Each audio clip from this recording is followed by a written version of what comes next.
Hello, മേയും മൈറ്റും തമ്മിൽ എന്താണ് വ്യത്യാസം എന്ന് കുറേ പേർക്ക് സംശയമുള്ളൊരു കാര്യമല്ലേ? ഈ സെൻറ്റൻസസ് എല്ലാം ഇംഗ്ലീഷിൽ പറയണമെങ്കിൽ may, might, may have, might have ഇതെല്ലാം ഉപയോഗിക്കാൻ അറിഞ്ഞിരിക്കണം. അപ്പോൾ ആദ്യം നമുക്ക് മേ വെച്ച് തുടങ്ങാം. ഇതാ ഈ സെൻറ്റൻസ് നോക്കൂ. അവൻ ജയിച്ചേക്കാം. ഇവിടെ നമ്മൾ പറയുന്നത് ഒരു സാധ്യതയെക്കുറിച്ചാണ് അല്ലേ, ഒരു പോസിബിലിറ്റിയെക്കുറിച്ചാണ് പറയുന്നത്. അപ്പോൾ അതിന് നമ്മൾ യൂസ് ചെയ്യുന്നത് ഇംഗ്ലീഷിൽ മേ എന്നതാണ്. അപ്പോൾ ഇവിടെ നമ്മൾ എന്താ പറയുക? അവൻ. അപ്പോൾ ഹി. ജയിച്ചേക്കാം. ജയിക്കുക എന്നുള്ളതിന് ടു പാസ് എന്നാണ് പറയുന്നത്. അപ്പോൾ ജയിച്ചേക്കാം എന്നായതുകൊണ്ട് ഹി മേ പാസ്. കണ്ടോ? അപ്പോൾ ഇവിടെ നിങ്ങൾക്ക് അറിയാമല്ലോ, നമ്മൾ പറയുന്നത് ഇപ്പം നടക്കുന്ന കാര്യത്തെക്കുറിച്ചാണത്. ഇനി അടുത്തത് നോക്കിയേ, അവൾ നാളെ വന്നേക്കാം. അപ്പോൾ അവിടെ നമ്മൾ പറയുന്നത് ഭാവിയിൽ നാളെ ഒരു കാര്യം നടക്കാനുള്ള സാധ്യതയെക്കുറിച്ചാണ്. അവിടെയും നമ്മൾ മേ തന്നെയാണ് യൂസ് ചെയ്യുക. ഇവിടെ എന്ത് പറയും? അവൾ, ഷീ. അവളായതുകൊണ്ട് ഷീ ആണല്ലോ. ഷീ നാളെ വന്നേക്കാം. She may come. വരിക എന്നുള്ളതിന് കം എന്നല്ലേ പറയുന്നത്. She may come. എപ്പോൾ? നാളെ, ടുമോറോ. അപ്പോൾ അതുകൊണ്ട് ഞാൻ എഴുതുകയാണ് കേട്ടോ. She may come tomorrow. അപ്പോൾ ഇവിടെ നിങ്ങളൊരു കാര്യം ശ്രദ്ധിച്ചോ, നമ്മൾ ഇപ്പോഴത്തെ കാര്യത്തെക്കുറിച്ച് പറയുകയാണെങ്കിലും ഭാവിയിലെ കാര്യത്തെക്കുറിച്ച് പറയുകയാണെങ്കിലും മേ തന്നെ യൂസ് ചെയ്തു. പിന്നെ ഒരു കാര്യം അറിയാമല്ലോ നിങ്ങൾക്ക്, ഈ ക്യാൻ, വിൽ ഒക്കെ പോലെ തന്നെ മേ കഴിഞ്ഞാലും ആ വേർബിൻ്റെ ബേസ് ഫോം യൂസ് ചെയ്യണം. അവിടെ പാസ്റ്റെന്നോ പാസസ്ന്നോ പാസിംഗ് ഒന്നും പറയില്ല കേട്ടോ. വേർബിൻ്റെ ബേസ് ഫോമാണ് വന്നത്. He may pass, she may come എന്നൊക്കെയാണ് വരിക. ഇനി അടുത്തത് നോക്കൂ, അയാൾ ക്ഷീണിതനായിരിക്കാം. അപ്പം ക്ഷീണിതനാവുക എന്നുള്ളതിന് ടു ബി ടയേർഡ് എന്ന് പറയും അല്ലേ, ടയേർഡ് ആവുക. അപ്പം എന്താ പറയുക? ഹീ, അയാളായതുകൊണ്ട് ഹീ മേ ബി ടയേർഡ്. എവിടെ നിന്നാണ് നമുക്ക് ഈ ബി വന്നതെന്ന് മനസ്സിലായോ? ക്ഷീണിതനാവുക എന്ന് പറഞ്ഞില്ലേ, ക്ഷീണിതനായേക്കാം. അതുകൊണ്ടാണ് ഹി മേ ബി ടയേർഡ് എന്ന് നമ്മൾ പറഞ്ഞത്. ഇനി അടുത്തത് നോക്കൂ, രവി ഉറങ്ങുകയായിരിക്കാം. അപ്പോൾ ഇവിടെ നമ്മൾ പറയുന്നത് ഒരു കാര്യം കണ്ടിന്യൂ ചെയ്യുന്നതിനെക്കുറിച്ചാണ്. ഉറങ്ങുകയായിരിക്കാം, ഉറങ്ങിക്കൊണ്ടിരിക്കുകയായിരിക്കാം എന്ന്. അപ്പോൾ അവിടെ നമ്മൾ പറയുക രവി മേ ബി സ്ലീപ്പിംഗ് എന്നാണ്. ഉറങ്ങുക എന്ന് പറയുന്നത് കണ്ടിന്യൂ ചെയ്യുന്നൊരു കാര്യമാണല്ലോ. അപ്പോൾ രവി മേ ബി സ്ലീപ്പിംഗ്. കണ്ടോ, അവിടെ ING ഫോം വന്നു, പക്ഷെ ബിയുടെ കൂടെ മേ ബി സ്ലീപ്പിംഗ്. ഉറങ്ങുകയായിരിക്കാം. അവർ പഠിക്കുകയായിരിക്കാം. അവർ എന്നായതുകൊണ്ട് ദേ അവിടെയും മേ ബി പഠിക്കുക, സ്റ്റഡി അല്ലേ, ദേ മേ ബി സ്റ്റഡിയിങ്. കണ്ടോ എങ്ങനെയാണിത് വന്നതെന്ന്? അപ്പോൾ ഇവിടെ എല്ലാം നമ്മൾ യൂസ് ചെയ്യുന്നത് മേ തന്നെയാണ്. മേ കഴിഞ്ഞിട്ട് ആ വേർബിൻ്റെ ബേസ് ഫോം. അപ്പോൾ ഇവിടെ ക്ഷീണിതനായിരിക്കാം എന്ന് പറഞ്ഞുകൊണ്ട് ബി എന്ന ബേസ് ഫോം വന്നു. ഇവിടെയും ഉറങ്ങുകയായിരിക്കാം, ടു ബി സ്ലീപ്പിംഗ്. അപ്പോൾ may be sleeping, they may be studying എന്നൊക്കെയാണ് വന്നത്. അപ്പോൾ ഇതെല്ലാം നെഗറ്റീവ് ആക്കണമെങ്കിൽ നമ്മൾ എന്ത് ചെയ്യുമായിരുന്നു? നോട്ട് ചേർത്താൽ മതി. ഇവിടെ നോക്കൂ, അവൻ ജയിച്ചേക്കാം. അപ്പോൾ ജയിക്കാൻ സാധ്യതയില്ല എന്നാണ് പറയേണ്ടതെങ്കിൽ ഹി മേ നോട്ട് പാസ് എന്ന് പറയും. അപ്പോൾ ഇവിടെയാണ് നമ്മൾ ആ നോട്ട് ചേർക്കുക കേട്ടോ, നെഗറ്റീവ് ആക്കാൻ. മേ കഴിഞ്ഞിട്ട് നോട്ട് ചേർക്കണം, മേ നോട്ട് പാസ്. അതുപോലെ she may not come tomorrow. നാളെ വരാൻ സാധ്യതയില്ല എന്നാണെങ്കിൽ she may not come tomorrow എന്നാണ് അവിടെ വരിക. ഇനി എങ്ങനെയാണ് മൈറ്റ് യൂസ് ചെയ്യുന്നതെന്ന് നോക്കാം. മുൻപ് നമ്മൾ കണ്ട ചില സെൻറ്റൻസസ് നിങ്ങൾക്കോട് വീണ്ടും കാണാം കേട്ടോ. നോക്കൂ, അവൻ ജയിച്ചേക്കാം. മുൻപ് നമ്മളെങ്ങനെയാണ് പറഞ്ഞേ? ഹീ മേ പാസ് എന്നല്ലേ. വേണമെങ്കിൽ ഈ മേക്ക് പകരം എനിക്കിവിടെ മൈറ്റും യൂസ് ചെയ്യാം. അപ്പോൾ സെൻറ്റൻസ് എങ്ങനെയാണ് വരിക? ഹീ മൈറ്റ് പാസ് എന്നാണ് ഞാനിവിടെ എഴുതുന്നത്. അപ്പോൾ നിങ്ങൾക്ക് എന്തായിരിക്കും ഇപ്പോൾ മനസ്സിൽ തോന്നുന്ന സംശയം? മേയും മൈറ്റും തമ്മിൽ പിന്നെ എന്താണ് വ്യത്യാസം എന്നാണ് അല്ലേ? വ്യത്യാസം ഇത്രയേ ഉള്ളൂ. ഒരു കാര്യം നടക്കാനുള്ള ചാൻസ് വളരെ കുറവാണെന്ന് നമുക്കറിയാമെങ്കിൽ അവിടെ നമുക്ക് മൈറ്റ് യൂസ് ചെയ്യാം. അപ്പോൾ ചാൻസ് കൂടുതലാണെങ്കിൽ നമ്മൾ മേ എന്ന് പറയും. ആ കാര്യം നടക്കാനുള്ള സാധ്യത കുറവാണെങ്കിൽ മൈറ്റ് യൂസ് ചെയ്യും. അത് മാത്രമാണ് രണ്ടും തമ്മിലുള്ള വ്യത്യാസം. അപ്പോൾ അടുത്തത് നോക്കൂ, അവൾ നാളെ വന്നേക്കാം. മുൻപ് നമ്മൾ പറഞ്ഞു ഷീ മേ കം ടുമോറോ എന്ന്. ഇവിടെ ഞാൻ പറയാൻ പോവാണ് ഷീ മൈറ്റ് കം നാളെ. അപ്പോൾ അവിടെ നമ്മൾ ഫ്യൂച്ചറിലെ കാര്യമാണ് കേട്ടോ പറഞ്ഞത്, മൈറ്റ് ഉപയോഗിച്ചിട്ട്. She might come tomorrow. അപ്പോൾ നമുക്കൊരു സംശയം പലർക്കും തോന്നാൻ സാധ്യതയുള്ളത്, ഈ മേയുടെ പാസ്റ്റ് ഫോമാണ് മൈറ്റ് എന്ന് നമുക്കറിയാലോ. അപ്പോൾ പലരും വിചാരിക്കുന്നത് മൈറ്റ് യൂസ് ചെയ്യുന്നത് കഴിഞ്ഞു പോയൊരു കാര്യത്തിൻ്റെ പോസിബിലിറ്റിയെക്കുറിച്ച് പറയാനാണ് എന്നാണ്. അങ്ങനെയല്ല. മൈറ്റ് പാസ്റ്റ് ഫോം ആണെങ്കിലും ഇപ്പോൾ നടക്കുന്ന പ്രസൻറ്റ് ടൈമിൽ നടക്കുന്ന അല്ലെങ്കിൽ ഫ്യൂച്ചറിൽ നടക്കാൻ ചാൻസ് ഉള്ള കാര്യങ്ങളെക്കുറിച്ച് പറയാനാണ് നമ്മൾ മെയ്യുടെ പോലെ തന്നെ മൈറ്റും യൂസ് ചെയ്യുന്നത്. ആകെയുള്ള വ്യത്യാസം ഒരു കാര്യം നടക്കാനുള്ള ചാൻസ് കൂടുതലാണെങ്കിൽ മെയ്, കുറവാണെങ്കിൽ മൈറ്റ് യൂസ് ചെയ്യുന്നു എന്ന് മാത്രമാണ്. ഇനി അടുത്തത് നോക്കൂ, അയാൾ ദേഷ്യത്തിലായിരിക്കാം. ഇപ്പോൾ ദേഷ്യത്തിലാവുക, കുപിതനായിരിക്കുക എന്നൊക്കെ ഉള്ളതിന് നമുക്ക് വേണമെങ്കിൽ ടു ബി ആംഗ്രി എന്ന് പറയാമല്ലോ. അപ്പോൾ ഇവിടെ നമ്മൾ എന്ത് പറയും? ഇങ്ങനെ ഒരു കാര്യം നടക്കാനുള്ള ചാൻസ് വളരെ കുറവാണെന്ന് നമുക്ക് അറിയാമെങ്കിൽ നമ്മൾ പറയും ഹി മൈറ്റ് ബി ആംഗ്രി എന്ന്. അല്ലെങ്കിൽ നമുക്ക് പറയാമായിരുന്നു ഹി മേ ബി ആംഗ്രി എന്ന്. ഹി മൈറ്റ് ബി ആംഗ്രി എന്നാണ് ഞാനിവിടെ പറഞ്ഞത്, മൈറ്റ്. രവി ഇന്ന് ജോലി ചെയ്യുന്നുണ്ടായിരിക്കാം. അപ്പോൾ ഇവിടെ ഈ പറയുമ്പോൾ നമുക്കറിയാം അതിന് ചാൻസ് വളരെ കുറവാണെന്ന്. അങ്ങനെയാണെങ്കിൽ നമുക്ക് പറയാം രവി മൈറ്റ് ബി, കണ്ടോ, മൈറ്റ് ബി വർക്കിംഗ് ടുഡേ എന്നാണ് ഞാനിവിടെ പറയുന്നത്. ഇവിടെ ING ഫോം വന്നു കേട്ടോ, മൈറ്റ് ബി വർക്കിംഗ്. കാരണം ചെയ്യുന്നുണ്ടായിരിക്കാം, ജോലി ചെയ്യുന്നുണ്ടായിരിക്കാം, അത് കണ്ടിന്യൂ ചെയ്യുന്നൊരു കാര്യമല്ലേ. അതുകൊണ്ട് Ravi might be working today എന്ന് ഞാൻ പറഞ്ഞു. ഇതാണ് മെയ്യും മൈറ്റും തമ്മിലുള്ള വ്യത്യാസം. അപ്പോൾ ഇവിടെ ഒരു കാര്യം നമുക്ക് ഇല്ല എന്ന് പറയണമായിരുന്നെങ്കിൽ, ഉദാഹരണത്തിന് അവൻ ജയിച്ചേക്കാം, അവൻ ജയിക്കാൻ സാധ്യതയില്ല എന്നാണെങ്കിൽ മുൻപ് നമ്മൾ മേ നോട്ട് പറഞ്ഞതുപോലെ തന്നെ ഹി മൈറ്റ് നോട്ട് പാസ് എന്ന് നമുക്ക് പറയാം. അത്രയേ ഉള്ളൂ. ഈ സെൻറ്റൻസ് നോക്കൂ, രവി ജോലി ചെയ്യുന്നില്ലായിരിക്കാം എന്നാണെങ്കിൽ Ravi might not be working today എന്ന് പറയുന്നു. ആ മൈറ്റ് കഴിഞ്ഞിട്ട് നമ്മൾ നോട്ട് ചേർക്കുന്നു. ഇത് മനസ്സിലായല്ലോ. ഇനി നമുക്ക് അടുത്തതിലേക്ക് പോകാം. ഇനി നമ്മൾ നോക്കുന്നത് ഒരു കാര്യം നേരത്തെ ഇങ്ങനെ സംഭവിച്ചിട്ടുണ്ടായിരിക്കാം, അല്ലെങ്കിൽ ഇങ്ങനെ നടന്നിട്ടുണ്ടാവാം എന്നൊക്കെ എങ്ങനെ പറയുന്നതാണ്. അപ്പോൾ ഈ സെൻറ്റൻസ് നോക്കൂ, അയാൾ നേരത്തെ പോയിട്ടുണ്ടാകാം.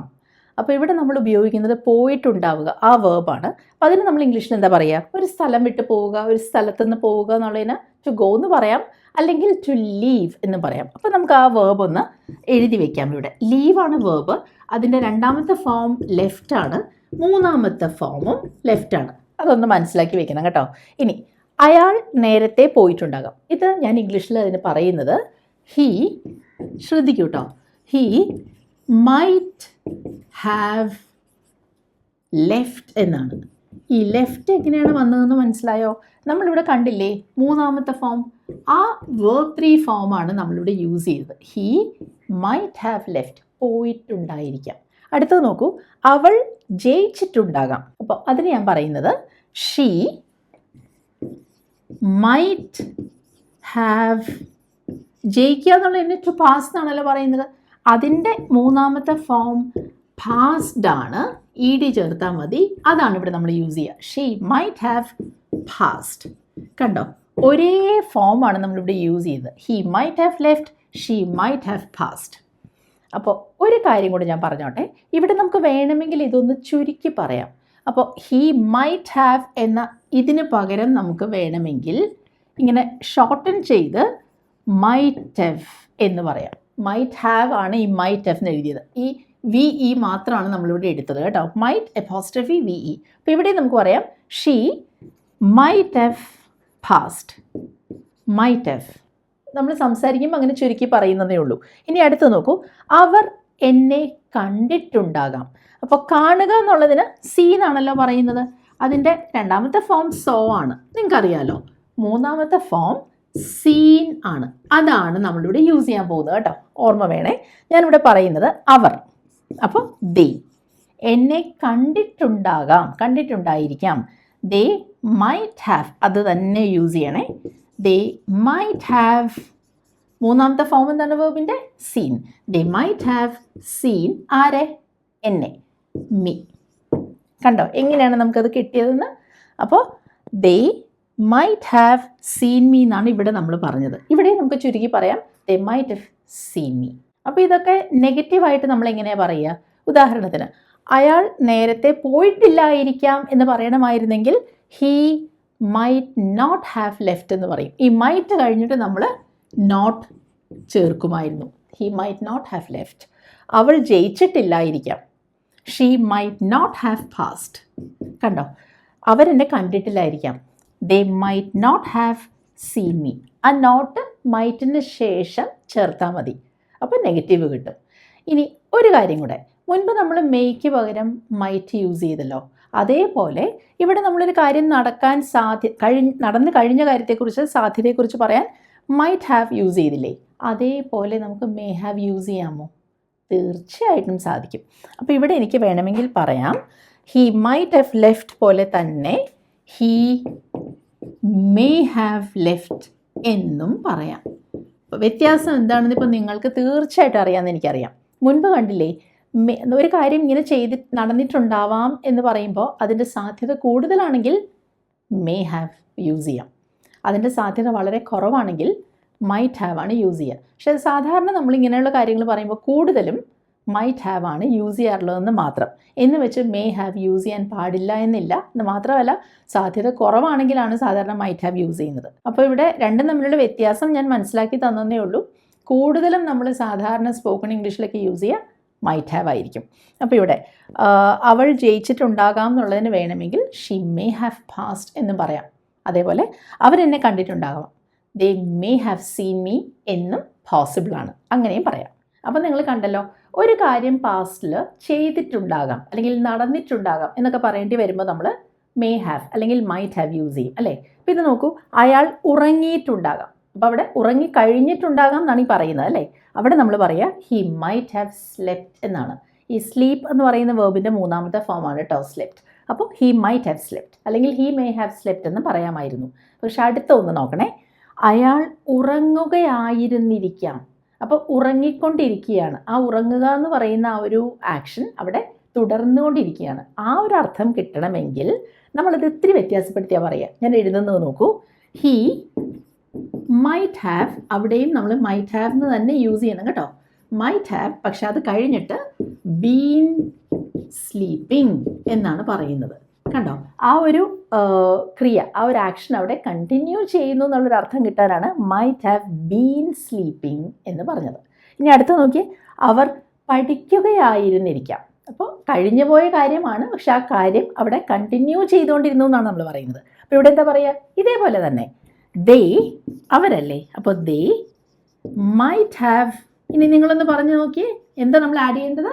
മൈറ്റ് ഹാവ് ബീൻ, പഠിക്കുകയല്ലേ, അപ്പോൾ സ്റ്റഡിയിങ്. ആ വ്യത്യാസം മനസ്സിലായല്ലോ. ഇവിടെ ഇത് തുടർന്നുകൊണ്ടിരിക്കുകയാണ്. ഇവിടെ ഇത് നേരത്തെ ചെയ്തു കഴിഞ്ഞൊരു കാര്യമാണ്, ഇതിങ്ങനെ ചെയ്തിട്ടുണ്ടായിരിക്കാം എന്നാണ് പറയുന്നത്. പക്ഷേ നമ്മൾ ശ്രദ്ധിക്കേണ്ട ഒരു കാര്യമുണ്ട് കേട്ടോ. ഒരു കാര്യം നടക്കാനുള്ള അല്ലെങ്കിൽ നടന്നു കഴിഞ്ഞിട്ടുണ്ടാവാനുള്ള പോസിബിലിറ്റിയെക്കുറിച്ച് പറയാൻ മാത്രമല്ല നമ്മൾ മേ യൂസ് ചെയ്യുന്നത്. ഒരു കാര്യം ചെയ്ത് കൊള്ളട്ടെ എന്ന് അനുവാദം ചോദിക്കാൻ, പെർമിഷൻ ചോദിക്കാനും നമ്മൾ മേ യൂസ് ചെയ്യും. അപ്പോൾ ഈ സെൻറ്റൻസ് നോക്കൂ, ഞാൻ അകത്തേക്ക് വന്നോട്ടെ. വളരെ കോമൺ ആയിട്ട് നമ്മൾ ചോദിക്കുന്നൊരു ചോദ്യമാണല്ലേ. എങ്ങനെ ഇംഗ്ലീഷിൽ ചോദിക്കുക? മേ ഐ കം ഇൻ എന്നാണ് ചോദിക്കുക. അവിടെ ചോദ്യമാണ് കേട്ടോ. അപ്പോൾ എഴുതുന്നത് മേ ഐ കം ഇൻ എന്നാണ് ചോദ്യം. ഞാൻ അകത്തോട്ട് വന്നോട്ടെ. അപ്പോൾ ഒരാൾ നമ്മളോട് വന്നോളൂ എന്ന് നമുക്ക് പെർമിഷൻ തരാൻ അയാൾ എന്തായിരിക്കും പറയുക? നിങ്ങൾക്കകത്തേക്ക് വരാം. അപ്പോൾ ഷോർട്ടായിട്ട് വേണമെങ്കിൽ പറയാം യെസ് യു മേ എന്ന് പറയാം.